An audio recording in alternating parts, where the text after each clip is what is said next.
अस्सलाम वालेकुम, यासीन आपके साथ हाजिर है इस मॉर्निंग ब्रीफिंग में। आज इस हफ्ते का फोर्थ वर्किंग डे, जुमेरात का दिन। डेट आज है 28 जनवरी 2021।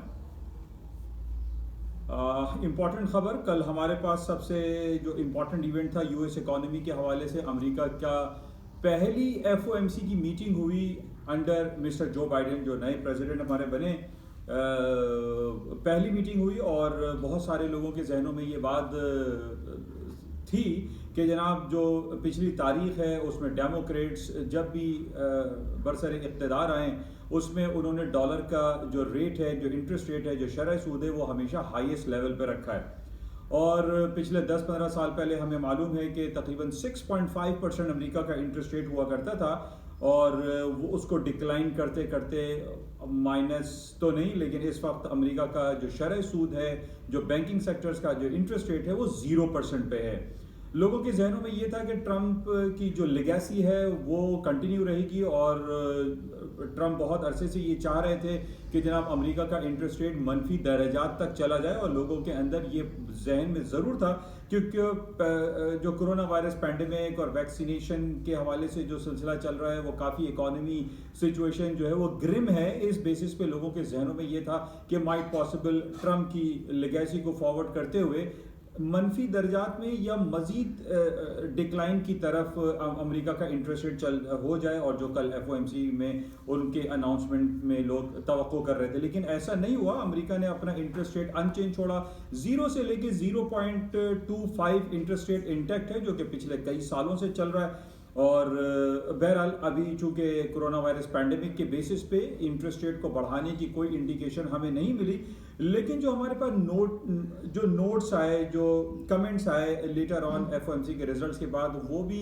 इतने ज़्यादा पॉजिटिव इंडिकेशंस हमें नज़र नहीं आई, क्योंकि उसमें सबसे ज़्यादा जो पॉइंट रेज किया गया है वो कोरोना वायरस पैंडेमिक का जो सिलसिला अभी कंटिन्यू चल रहा है। ये सेकेंड ईयर इसका स्टार्ट हो चुका है, लेकिन अभी भी हम देख रहे हैं कि अमेरिका में, यूरोप में और बहुत सारे दुनिया के जो ममालिक हैं उसके अंदर तकरीबन 12 आवर्स या 15 आवर्स का कर्फ्यू नाफिज है। लॉकडाउन और शटडाउन अभी भी बरकरार है, और इवन के बहुत सारे ममालिक में अभी भी हम ये देख रहे हैं कि जो कोरोना वायरस के केसेस हैं उसमें इजाफा हो रहा है और अमवात में भी इजाफा पाया जा रहा है। तो बहरहाल इन तमाम हालात और वाक़यात को पेश नज़र रखते हुए कल अमेरिका ने अपना इंटरेस्ट रेट अनचेंज रखा 0.25% पे। तो बहरहाल इसको आज हम देखेंगे कि इसका नेगेटिव या पॉजिटिव इफेक्ट आज की मार्केटों में क्या रहता है। और आज यूएस मार्केट या यूएस इकोनॉमी जब शाम में पाकिस्तानी वक्त के मुताबिक 7:30 बजे खुलेगी, तो उसमें हम चेक करेंगे कि क्या अमेरिका का इनटेक्ट रखना या 25 बेसिस पॉइंट पे अनचेंज रखना ये पॉजिटिव रहा या नेगेटिव रहा। लेकिन फिलहाल अभी हमारे पास जो इस वक्त करंट मार्केट ट्रेड हो रही है उसमें हम देख रहे हैं कि मार्केट थोड़ा सा रेड टेरिटरी में है, ना डाउन साइड पे है, नेगेटिव टेरिटरी में मार्केट डाउन चल रही हैं। अच्छा, इसकी वजह सिर्फ एफओएमसी को हम नहीं गिरदान सकते, क्योंकि एफओएमसी के अलावा कल बड़ी इंपॉर्टेंट 3 अमेरिका की द जायंट कंपनी, जिनको $1 ट्रिलियन क्लब की कंपनी कहा जाता है, जिसमें एप्पल सर फहरिस्त है, जो कि $2 ट्रिलियन के मार्केट कैपिटलाइजेशन को क्रॉस करने वाली दुनिया की पहली प्राइवेट कंपनी है। तो कल एप्पल की अनाउंसमेंट थोड़ा मिक्स आया, उसकी वजह से मार्केट ने इसको थोड़ा पॉजिटिव नहीं लिया। दुनिया की सबसे बड़ी ग्रोइंग कंपनी जो कि इलेक्ट्रिक व्हीकल्स बना रही है, दैट इज टेस्ला, उसकी भी अर्निंग इतनी ज़्यादा पॉजिटिव नहीं आई, जिसका नेगेटिव इफेक्ट आज हम देख रहे हैं। इसी तरीके से फेसबुक की कल रिपोर्ट थी, फेसबुक में भी इतना अट्रैक्शन क्रिएट नहीं किया, क्योंकि फेसबुक के ऊपर बहुत सारे इल्ज़ामात भी हैं और फेसबुक ने अपनी जो सर्विसेज हैं वो थोड़ी सी लिमिटेड भी की। और इस बेसिस पे ये भी कहा जा रहा है कि अब जितनी पॉलिटिकल जो एक एडवर्टाइजमेंट का सिलसिला होता है फेसबुक पे, वो अब नहीं रवा रखा जाएगा। इन तमाम बातों के पेश नज़र कल फेसबुक की अर्निंग, टेस्ला और एप्पल इतने ज़्यादा अट्रैक्ट नहीं कर सके, जिसकी वजह से आज हम ये देख रहे हैं कि मार्केटें थोड़ा सा डाउनफॉल हैं। लेकिन इससे पहले भी हमने ये देखा है कि अमेरिका की बड़ी बड़ी कंपनीज की जो अर्निंग रिपोर्ट्स आती हैं वो स्लाइटली डाउन होती है, मार्जिनली नेगेटिव की तरफ आती हैं, लेकिन सर्टेन पीरियड ऑफ टाइम के बाद हम ये देखते हैं कि स्टॉक मार्केटें दोबारा हायर साइड पे जाना शुरू हो जाती हैं। और उसकी वजह, जो कि मैंने पहले भी आपसे जिक्र की थी, कि जब तक पूरी दुनिया में इंटरेस्ट रेट को बढ़ाने की खबरें हमारे पास नहीं आएंगी, उस वक्त तक स्टॉक मार्केटें क्रैश नहीं होंगी, नीचे नहीं आएंगी, डाउनफॉल नहीं होगी। और यही सूरत हाल आज भी हम देख रहे हैं कि कल के एफओएमसी के रिजल्ट के बाद बाद और अर्निंग की जो रिपोर्ट्स थी, जो फिगर्स थी, टेस्ला, एप्पल एंड फेसबुक, उसके बाद मार्केटों में ऐसी कोई भूचाल वाली कैफियत नहीं रोनुमा हुई कि जनाब मार्केट जो है वो 2-2, 3-3, 4-4% ड्रैग डाउन हो जाए, फॉल हो जाए, क्रैश कर जाए, ऐसी सिचुएशन नहीं है। आज जो मार्केट डाउनफॉल हुई है उसको हम एक हेल्दी करेक्शन कह सकते हैं, और उसके बाद आज माइट पॉसिबल कि चूंकि इंटरेस्ट रेट 0.25 पे इंटैक्ट रखा गया है, मार्केट इसको पॉजिटिव लेगी, अनचेंज पॉजिटिव कंसिडर किया जाता है और मार्केट आज दोबारा ऊपर की तरफ चली जाएंगी। तो बहरहाल मैं आपसे यही रिकमेंडेशन देता रहता हूं कि जनाब नीचे डिप पे बाय करें, चाहे वो यूएस इकोनॉमी के हवाले से कोई भी स्टॉक इंडेक्स हो, कोई स्क्रिप्ट हो, या इवन गोल्ड एंड सिल्वर की जो मार्केटें हैं, इवन के ऑयल की जो मार्केट हैं, उनको भी आप बाय ट्रेंड में बैठे हैं, बाय में बैठे हैं। मार्केट नीचे आए डिप पे बाय करें, सेलिंग के से चांस नहीं लीजिए, क्योंकि आज भी जिस तरीके से मार्केट डाउन हुई है हम इसको इतना खतरनाक किस्म की डाउनफॉल नहीं कह सकते।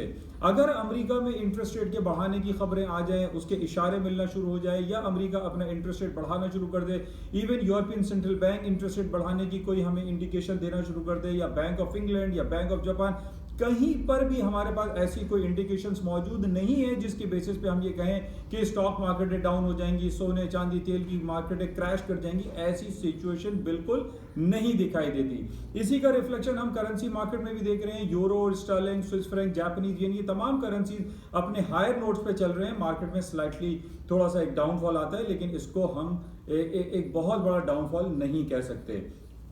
बहरहाल आज सारा दिन हम देखते हैं कि मार्केट में क्या सिचुएशन रहेगी। It's very important. अच्छा, पाकिस्तान की इकोनॉमी के हवाले से पाकिस्तान की स्टॉक मार्केट अच्छा परफॉर्म कर रही है। कल भी मैंने आपसे कहा था कि पाकिस्तान का जो हाउसिंग सेक्टर है, ख़ास तौर पे इमरान खान साहब ने जो एक अच्छे कमेंट्स दिए हुए हैं, और हाउसिंग सेक्टर में या उन्होंने जो फैसिलिटेट किया हुआ है कि जनाब जो भी पैसा है वो लोग अपनी इकोनॉमी में लाएं और हाउसिंग सेक्टर में लगाएं, इसकी वजह से हम देख रहे हैं कि स्टील इंडस्ट्री और आपका सीमेंट सेक्टर, इवन के हाईटेक जो बहुत सारे शेयर्स हमारे यहाँ ट्रेड हो रहे हैं, वो सारे पॉजिटिव इंडिकेशन दे रहे हैं। हाईटेक हो गया, सीमेंट सेक्टर है, या आपका एनर्जी सेक्टर है, या स्टील इंडस्ट्री है, ये तमाम पॉजिटिव रिएक्शन जो है हमें पाया जा रहा है। और इन बेसिस पे हम ये देख रहे हैं कि कराची स्टॉक एक्सचेंज जो कि 47,000 के बैरियर को भी अभी रिसेंटली इसने क्रॉस किया है, इसका जो लाइफ हाई है 53,000 का, वो भी जल्द सूनर और लेटर कवर कर जाए, और पाकिस्तान भी अमेरिका की स्टॉक मार्केट की तरीके से तारीख की नई बुलंदियों को छूना शुरू कर देगी। और उसकी वजह हमारे सामने सिर्फ यही है कि पूरी दुनिया में इस वक्त अमन और शांति का पैगाम है, कहीं कोई जंगी सूरत हाल रोनुमा होती हुई दिखाई नहीं दे रही। इवन कि हमारे पड़ोसी ममालिक अफगानिस्तान में बहुत सारे मसाइल क्रिएट होते हुए दिखाई देते हैं, लेकिन उसको अमेरिका या पाकिस्तान बड़े प्रॉपर तरीके से हैंडल करने की कोशिश करते हैं, और इसकी वजह से हमारा जो इलाकाई एक पीस प्रोसेस है वो भी बेहतरीन हो रहा है।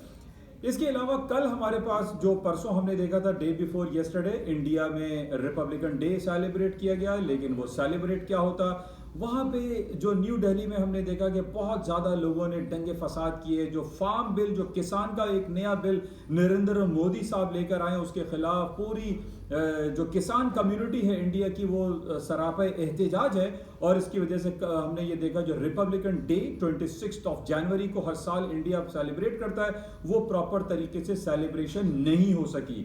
तो ये अंदर की चपकलिश हम देखते हैं कि इंडियन इकोनॉमी में, इंडियन स्टॉक मार्केट में भी इसका रिफ्लेक्शन आता है, और इस वजह से हम ये कह सकते हैं कि इंडिया की इकोनॉमी थोड़ा सा स्लंपिंग सिचुएशन में है। और इस बेसिस पे हम ये देख रहे हैं कि पाकिस्तान चूंकि इमरान खान की सरबराही में बहुत अच्छे परफॉर्मेंस दे रहा है, और हमारे पास जो डिफरेंट फिगर्स आई हैं, खासतौर पर एक्सपोर्ट की फिगर्स इंडिया, पाकिस्तान और बांग्लादेश से जब हम मवाजना करते हैं तो पाकिस्तान सर फहरिस्त हमें दिखाई देता है। तो पाकिस्तान की इकोनॉमी सिचुएशन काफ़ी बेहतर है, पॉजिटिव है, अच्छी पॉलिसीज अडॉप्ट हो रही हैं। मनी लॉन्ड्रिंग के हवाले से FATF की बहुत सारी बातें जो है पाकिस्तान एक्सेप्ट कर रहा है। तो इन बेसिस पे हमारी स्टॉक मार्केट में पोटेंशियलिटी का इंजेक्शन मौजूद है, और ये मजीद हमें उम्मीद है कि स्टॉक्स हमारी और ऊपर की तरफ जाएंगी। लेकिन ये तीन सेक्टर जो कि आपका हाउसिंग सेक्टर के हवाले से, steel industry, cement sector, other part में हम देखते हैं कि हाईटेक और जो एनर्जी सेक्टर है, इनमें काफ़ी पोटेंशियल एग्जिस्ट करता है, और इसमें हमें प्रॉपर लोगों को इनकरेज करना चाहिए कि पाकिस्तान इकोनॉमी में वो इन्वेस्ट करें। बहरहाल ये कुछ खबरें थी। इसके अलावा गोल्ड की मार्केट कल के एफओएमसी के बाद हमने देखा थोड़ा सा स्लाइड डाउन हो गई थी, लेकिन इसका 1830, 1820, 1810 is a very important supporting level है, क्योंकि अमेरिका ने इंटरेस्ट रेट नहीं बढ़ाया है। इस बेसिस पे गोल्ड की कीमतें दोबारा ऊपर की तरफ जा सकती हैं। बाय करके चांस लेना बेहतर ऑप्शन होगा। तो बहरहाल इसको आज हम देखते हैं कि यूएस इकोनॉमी, यूएस अमेरिका की मार्केटें जब खुलेंगी तो उसमें gold, silver and energy sector की प्राइसेस किस तरीके से अपने आप को हैंडल करती हैं। लेकिन बाय में बैठना या बाइंग से एंट्री लेना वो ज़्यादा मुनासिब दिखाई देता है। ये कुछ बातें थी जो आपके साथ शेयर की गई। इंशाल्लाह राब्ते में रहेंगे। आज हमारे पास शाम में मैकडोनल्ड की अर्निंग रिपोर्ट आएगी, इसको हम देखेंगे क्योंकि दुनिया की one of the biggest food chain industry है, फूड चेन कंपनी है। मैकडोनल्ड की अर्निंग पे मार्केट में मूवमेंट आती है। तो बहरहाल ये मार्केट ओपनिंग से पहले इसके रिजल्ट्स होंगे। इंशाल्लाह राब्ते में रहेंगे और देखते हैं कि आज शाम में क्या सूरत हाल होती है और मार्केट में क्या खबरें रहती हैं। इसके साथ ही इजाजत चाहूंगा। जाते हुए आपसे गुजारिश, इस यूट्यूब चैनल को प्लीज लाइक करें, शेयर करें और सब्सक्राइब करें with bell icon. Thank you. खुदा हाफिज।